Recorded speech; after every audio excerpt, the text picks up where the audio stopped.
Students with Learning Disabilities, presented by Audrey Hackett. Introduction.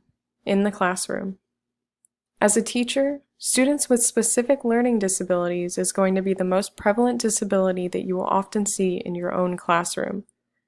There are about 2.3 million, age 6 to 21. They make up 4 out of 10 students in special education. They are 3.4% of school-aged populations. 2/3 are boys.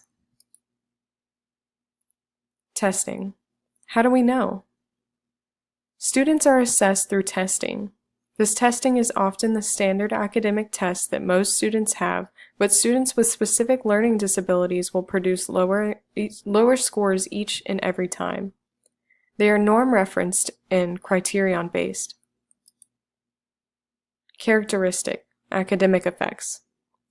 Students with these specific disabilities are categorized with either a math or a language disability. This may sound like it could only affect the student in those subjects, but it often overflows into others. For example, if they struggle with math, they will have a difficult time in their math classes as well as their science classes, since science will sometimes use math. Likewise for language to history subjects. Resolution. How to teach them. There is no one specific way that you must teach these students. Each one will be different and you will receive different 504 forms with certain modifications if needed. Most of the time, they are going to need extra attention, as they will not be able to keep up as easily as the rest of your class. How to help. Boost their confidence.